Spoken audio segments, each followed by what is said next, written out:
Estudo sobre a histeria, volume 2, que foi escrito em 1895 por Sigmund Freud e Joseph Brauer. Vamos falar do caso da Ana O. Quem foi Ana O? Ana O foi Berta Pappenheim, que nasceu em 27 de fevereiro de 1859 em Viena, na Áustria. Jovem vienense de família judaica, muito inteligente e criativa, de classe alta. Ela sofreu um forte impacto emocional com a doença terminal do pai, o que desencadeou sintomas histéricos, tipo paralisia, alucinações, dificuldades de fala.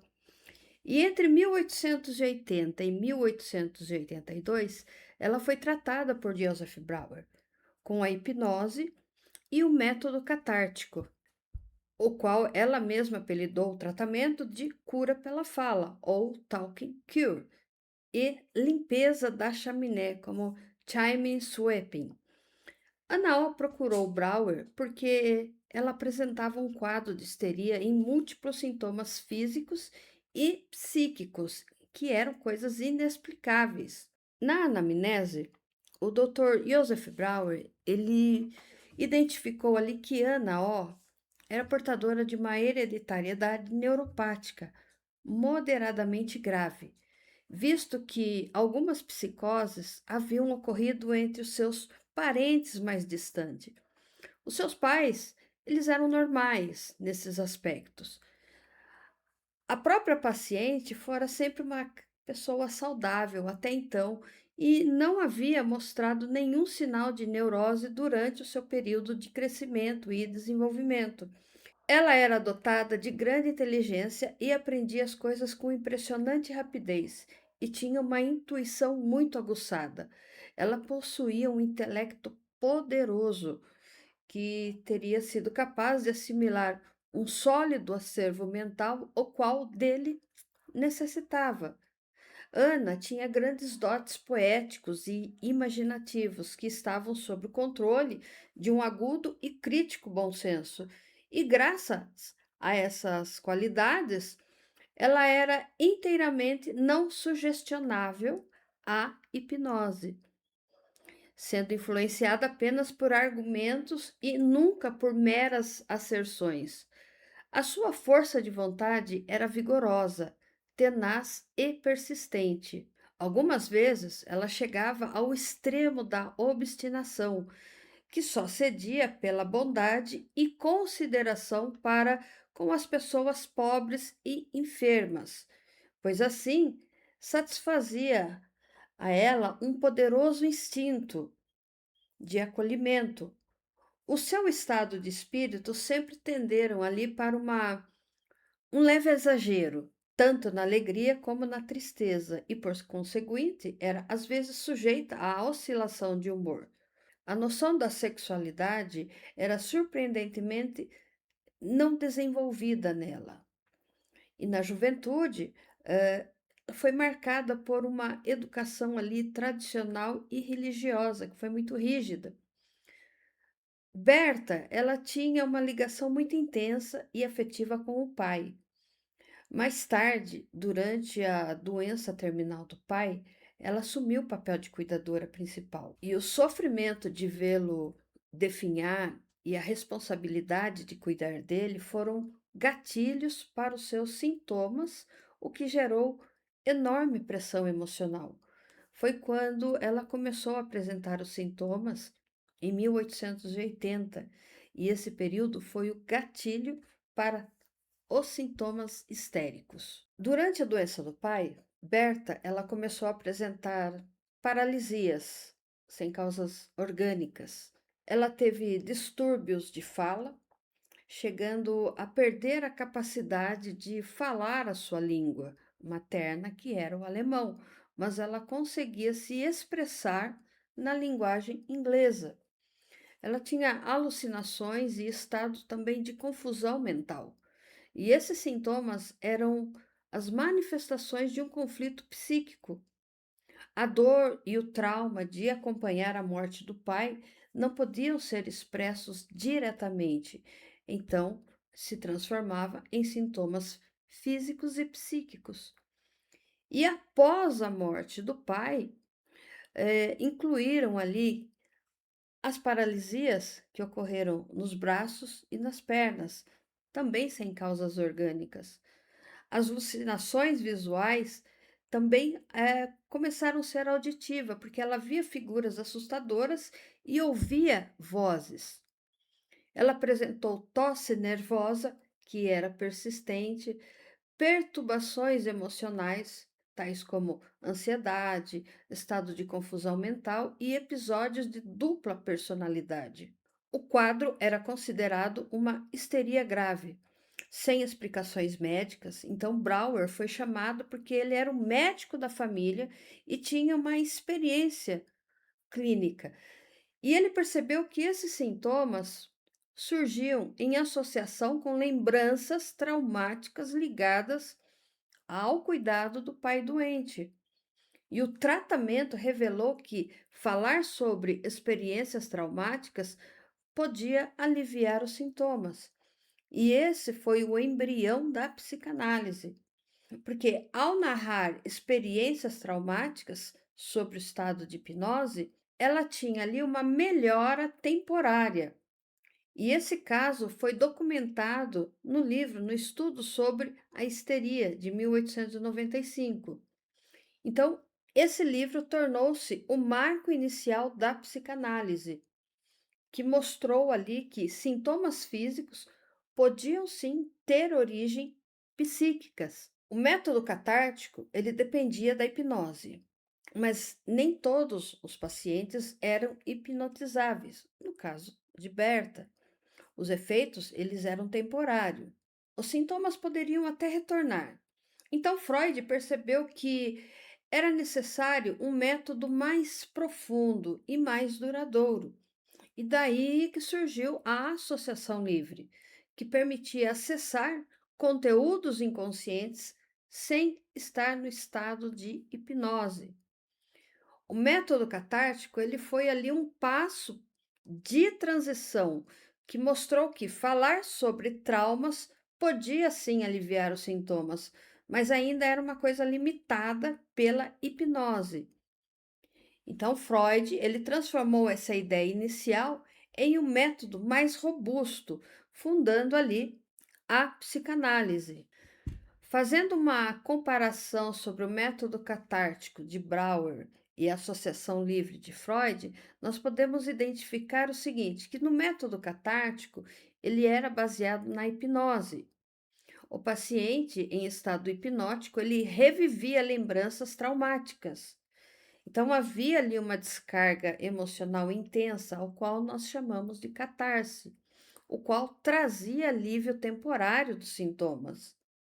Por exemplo, no caso da Ana O que chamou de um processo de cura pela fala, havia ali limitações que dependiam da hipnose, o qual também não produzia nenhum tipo de resultado duradouro. No método de Freud, da associação livre, Freud abandonou completamente a hipnose, o qual ele tinha estudado lá na França, juntamente com o Dr. Charcot, o qual ele, muito entusiasmado, ele levou esse estudo até Viena, escreveu textos sobre a hipnose, mas depois ele acabou abandonando. E ele acabou criando ali um método mais direto, aonde o paciente falava livremente tudo que vinha à mente, sem nenhum tipo de censura, o qual permitiu ali acessar conteúdos que estavam reprimidos ali no inconsciente, sem nenhum tipo de indução hipnótica. Então, a associação livre é o método central da psicanálise até hoje. E a vantagem da associação livre é que ela não só revela traumas específicos, mas também desejos, fantasias e conflitos também que estão ali guardados ali no inconsciente. Freud também fez uma interpretação ali do caso da Ana o qual ele ficou ali completamente fascinado com o caso e viu nele a prova de que os sintomas histéricos eles tinham origem em conteúdos psíquicos reprimidos. diferente de Brauer, porque Freud ele enfatizou o papel da sexualidade e da repressão como núcleo das neuroses. E essa diferença de interpretação levou à ruptura entre Freud e Brauer. A relação entre Berta Pappenheim, que é a Ana O, o Joseph Brauer e Sigmund Freud, foi ali uma das histórias mais emblemáticas do nascimento da psicanálise. Porque Brauer, porém, ele não interpretava os sintomas como ligados à sexualidade reprimida, mas a traumas gerais. Freud, nessa situação, ele não tratou de Ana O diretamente, mas ele estudou o caso em profundidade.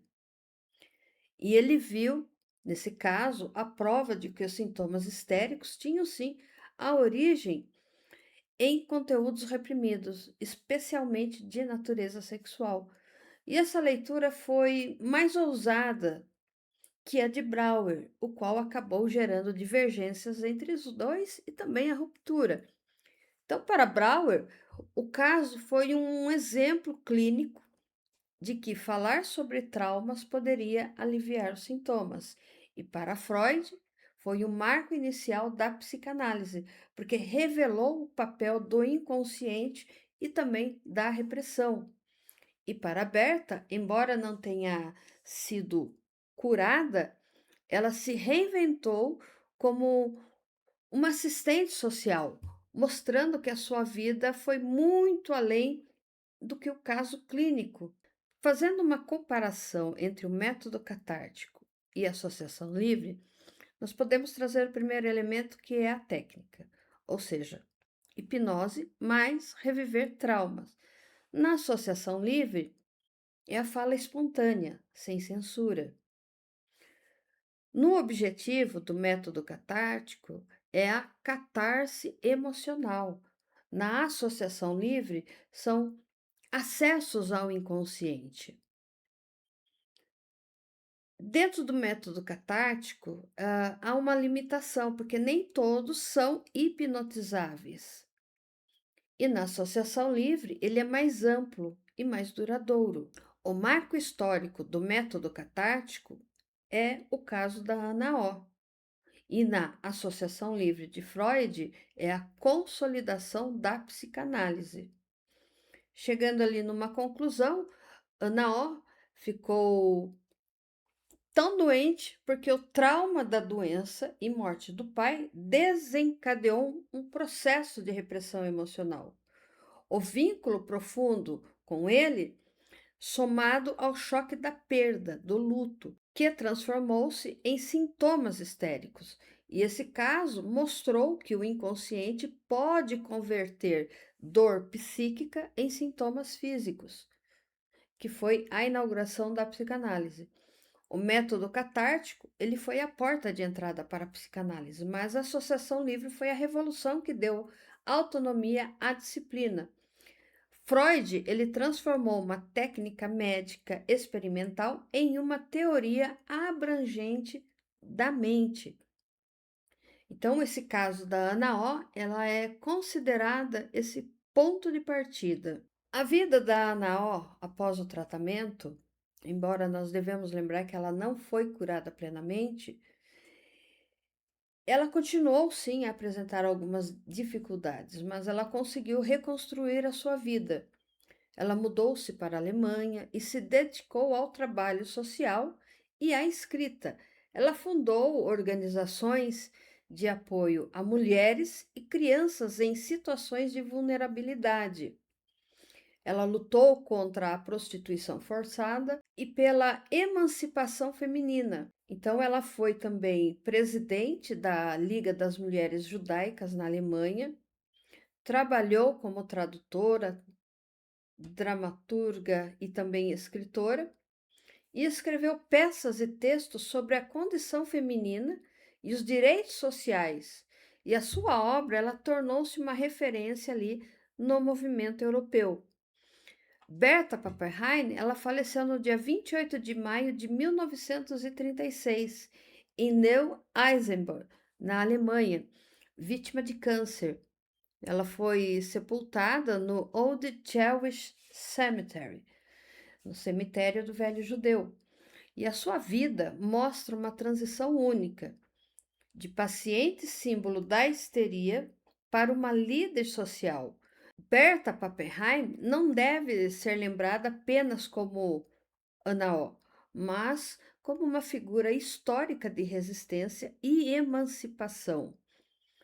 O caso clínico que a tornou famosa foi apenas o início de uma trajetória marcada por uma luta social e também intelectual. O caso Ana O, então nós podemos dizer que ele é simbólico, porque ele mostra essa transição da medicina tradicional para uma nova forma de compreender a mente. E ele foi a semente da psicanálise. Mesmo que Freud tenha seguido um caminho diferente de Brauer, mas eles mantiveram ali esse estudo. Então podemos dizer que Joseph Brauer também faz parte do movimento da criação da psicanálise. E com isso nós podemos aí concluir que a obra consolidou a cura pela fala, aonde abriu caminhos para Freud desenvolver a teoria do inconsciente.